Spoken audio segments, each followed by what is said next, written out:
Hello BookTube, my name is Elizabeth and welcome back to the Owlery. Today I'm going to be talking about my favorite diverse books. And then at the end of the video, I want to have kind of a discussion about racial diversity in fantasy because as I was scrolling through all of my read books in Goodreads, I had a thought and I kind of wanted to start a discussion about it in this video. So first, let me give you some of my favorite books of my favorite diverse books and then we'll get into the discussion. So one of my favorite books of all time that just so happens to be diverse is The Help by Katherine Stockett.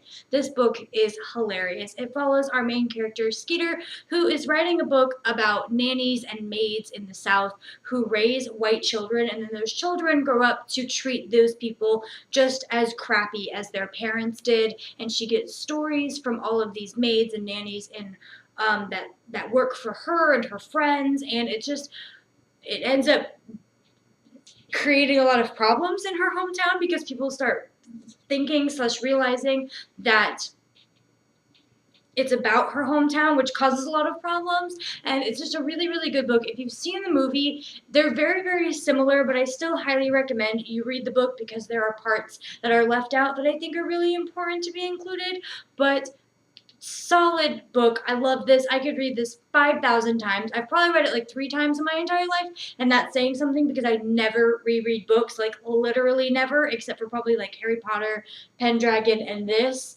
honestly. But it's fantastic. Great, great book. Highly recommend it. Everything, Everything by Nicola Yoon is fantastic. Our main character is biracial, and she has this disease where she's basically allergic to everything.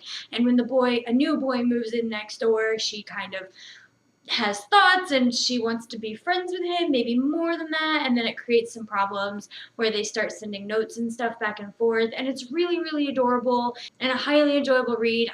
Nicola Yoon is an amazing writer, and I can't wait for her next book to come out, which is called The Sun Is Also a Star. And I really enjoy that she is a person of color, her husband is a person of color, and her children are biracial, which is what inspired her to create a biracial character. And so I really like that she gave her children a person in literature that they can see in themselves, that they can relate to, and I really, really like that. I read this book in one sitting and I gave it 5 stars. It was absolutely fantastic. Aristotle and Dante Discover the Secrets of the Universe is a fantastic story. I believe both of the boys are Hispanic or of Hispanic descent, and both of them are gay, and then there starts to be like a little bit of a budding romance there, and but it's about a lot more than that. It's about their struggles. I believe, if I remember correctly, I haven't read this book in a while, so sorry if I'm wrong, but I believe it's about their struggles growing up as Hispanic and dealing with some of the backlash from that. I believe something about race came up in the book, I'm pretty sure, and it's set in the,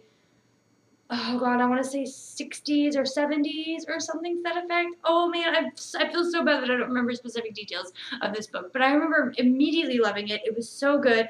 Aristotle and Dante, I just think, are like the most adorbs ever, and I just really, really enjoyed this book. I read it really, really fast, I think in a couple of days, and I was pleasantly surprised that I enjoyed it as much as I did because I had heard some bad reviews on it and I was really worried that I wasn't going to like it. But it's absolutely fantastic. Benjamin Allaire Saenz, I think is how you say his name, is a fantastic writer and just super enjoyable to read. And last but not least, This Is Where It Ends by Marjorie. I don't know how to say her last name and I feel so bad because I try to remember how to say it and then I just blank because she has a very, very difficult name. But This Is Where It Ends takes place over the course of like 58 minutes, just about 1 hour, and it's about a school shooting, and it follows 4 or 5 different main characters who are involved with the shooter in some way. They're not shooting, there's only one shooter, but they're friends or acquaintances. And there is one ex of the shooter, and there are people of color, there are people who are on the LGBTQ spectrum, so very diverse book.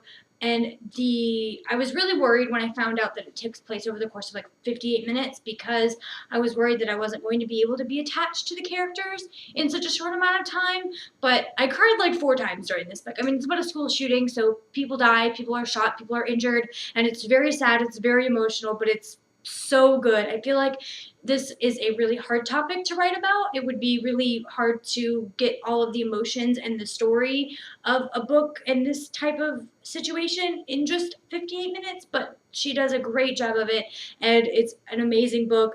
Highly recommend it. I really think it's underrated too. I don't think I've ever heard anyone talk about this book. I've seen it around. I think I've seen people blog about it, but not really. I haven't seen it much on BookTube, and I really feel like it needs to be more out there. It's a fantastic novel.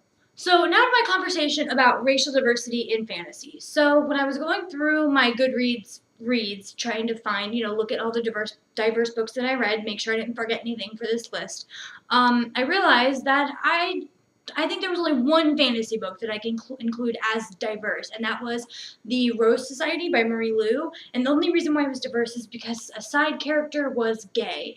And I just don't think I can say in good conscience that there are other fantasy books that are diverse. The hardest is racial diversity, because when you have a fantasy world, how do you know what color someone's skin is? And races and nationalities are completely different in this fantasy world. And I was thinking that when I read a fantasy book, everyone is white, and that's because I am white.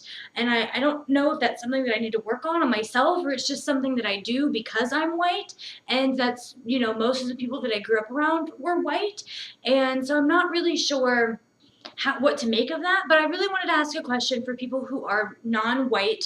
If you're Asian or Black or Middle Eastern or whatever it is, when you read a fantasy book, do you see yourself, your skin color, your nationality in the characters of that book, or do you just view them as white? Is this whitewashing? I don't know. Like, I'm very new to the diversity conversation. I'm trying to learn and educate myself and become less closed-minded and really start conversations about diversity in all forms, not just racial diversity. But when I read 85% fantasy, and it's so hard for me to get good racial diversity in a fantasy book, because does it really matter what color someone's skin is if it's a fantasy book? Or is that something worth noting because someone might not see themselves in a fantasy book? I don't know. I'm not saying these things as like definitive. I want to know y'all's opinion. What do you think? Let's start a conversation on racial diversity in fantasy novels. I feel like there's no excuse for authors to not write LGBTQ characters or disabled characters or anything like that in like a fantasy book. I think, that can be used in any world. But when it comes to race, our races in our world are different than races in a fantasy world, if that makes sense. And it's just what I enjoy reading the most. So, yes, please comment. Let me know your thoughts on racial diversity in fantasy. Do you read a lot of fantasy? Have you recognized this? What can we do to solve a problem like this, if there is anything to solve? Let me know down in the comments, and I will see you guys in my next video. Bye!